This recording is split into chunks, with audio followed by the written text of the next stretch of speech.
What if some of the most modern parts of your daily life are actually over 2,000 years old? Every time you check the date, walk on a paved road, enter a public building, or turn on a tap, you're using systems designed by ancient Rome. Rome didn't just conquer territory. It built ideas so practical that later civilizations never replaced them, only improved them.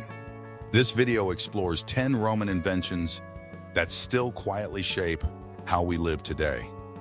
The calendar that still organizes our lives. Every modern calendar owes its structure to Rome. The calendar you use today is a refined version of the Julian calendar, which was introduced under Julius Caesar in 45 BCE. While the Gregorian calendar later corrected astronomical inaccuracies, it preserved the Roman framework almost entirely. The months, their order, and even their names are Roman in origin. January is named after Janus, the Roman god of beginnings. March was named for Mars, the god of war. Even the numerical confusion of September through December exists because Rome once began the year in March. This means that every deadline, birthday, holiday, and work schedule you follow is structured around Roman timekeeping logic.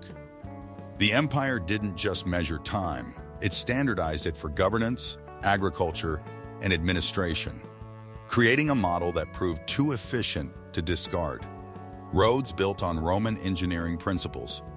Modern roads may be layered with asphalt instead of stone, but the engineering philosophy behind them comes straight from Rome. Roman roads were designed to last, with layered foundations, drainage systems, and carefully chosen routes that balanced efficiency with durability. Many major European highways still follow the paths of Roman roads because those routes were selected with long-term logic in mind. The Roman belief was simple: infrastructure should outlive its builders. That mindset still guides civil engineering today. Straight routes, strong foundations, and long-term maintenance planning are not modern innovations. They are Roman habits refined by technology. Concrete that refuses to die. Concrete is everywhere in modern cities, but Rome mastered it first. Roman concrete used volcanic ash and lime in a mixture that created structures capable of surviving earthquakes, erosion, and centuries of neglect. Modern scientists are still studying why Roman concrete is so durable, especially in marine environments where modern concrete often fails.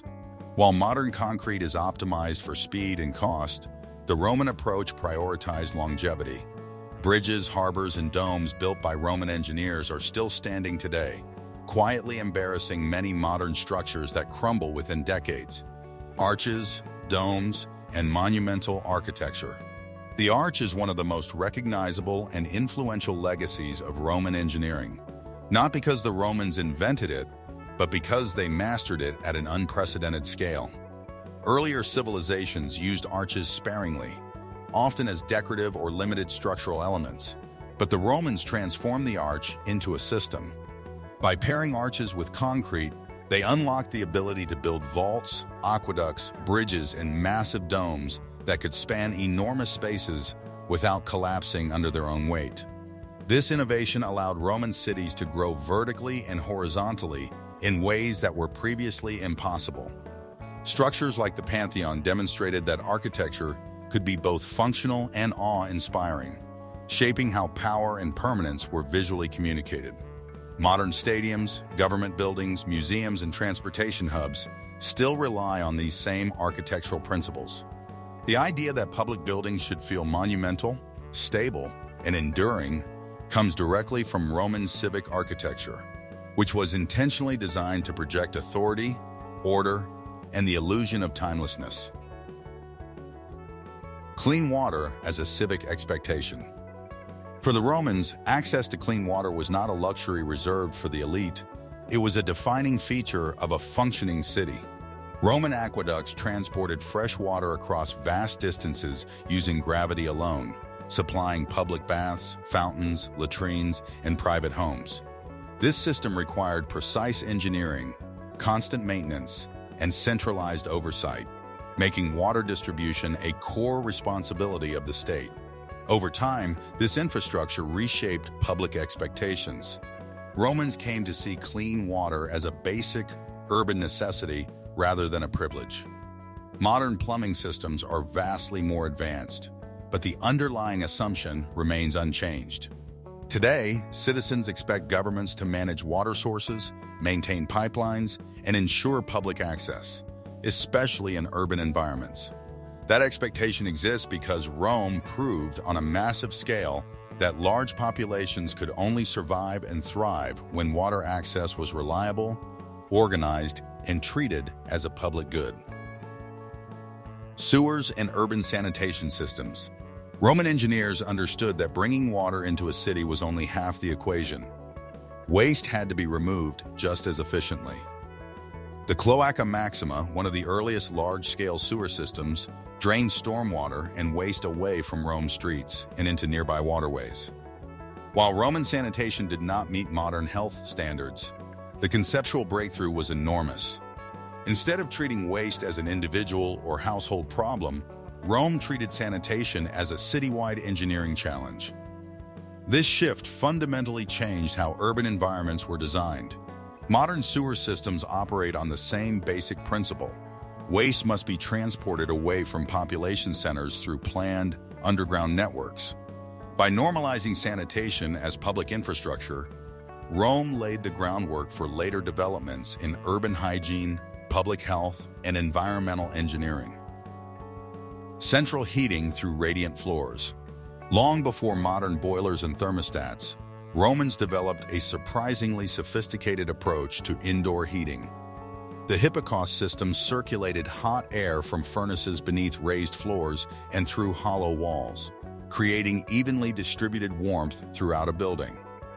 This was not experimental or rare technology. It was widely used in bathhouses, villas, and public buildings across the empire. The Romans understood that heating surfaces rather than air alone produced greater comfort and efficiency. Modern radiant floor heating systems follow the same logic, using water or electric coils instead of hot air, but achieving the same result. The comfort principles have not changed in 2,000 years. Rome did not simply chase luxury. It applied engineering logic to human comfort, turning warmth into a controlled architectural feature rather than an afterthought. Legal systems rooted in Roman law. Roman law remains one of the most influential intellectual achievements of the ancient world. The Romans developed structured legal concepts such as contracts, property ownership, legal personhood, and codified statutes, creating a system that could govern vast and diverse populations. Unlike earlier legal traditions that relied heavily on custom or religious authority, Roman law emphasized classification, consistency, and written codes. Many modern civil law systems are directly descended from Roman legal frameworks, and even common law traditions were influenced by Roman legal terminology and structure. Rome's legal brilliance was not rooted in moral fairness by modern standards, but in scalability. Roman law was designed to function across an empire, making it adaptable, transferable, and durable. That same need for consistent governance continues to define modern legal systems today. Public news and information sharing. Romans recognized that controlling and distributing information was essential to governance. The Acta Diurna served as a daily public notice system that displayed government announcements, legal rulings, and notable events in public spaces. Although it was state-controlled, it introduced a powerful idea: citizens should have routine access to official information. This practice created a rhythm of public awareness that resembles modern news cycles. Today's newspapers, government press releases, court records, and public notices operate on the same assumption that information should circulate regularly rather than remain confined to elites. Rome helped establish the expectation that public life should be visible, documented, and shared, even if the message itself was carefully curated. Census, bureaucracy, and state administration. Rome ran on records. Population counts, tax records, property registers, and military rolls allowed the empire to function at scale. The Roman census was not symbolic. It was a tool of administration and control. Modern governments operate the same way. From taxation to public services, the idea that a state must count, classify, and record its population comes directly from Roman administrative logic. Even modern postal and communication systems echo Rome's imperial courier networks. Rome didn't just shape history, it quietly shaped your everyday life, from the buildings you walk into to the systems that keep cities running. If you enjoyed this deep dive and want more stories that reveal how the past still controls the present, like and subscribe so you don't miss what's coming next.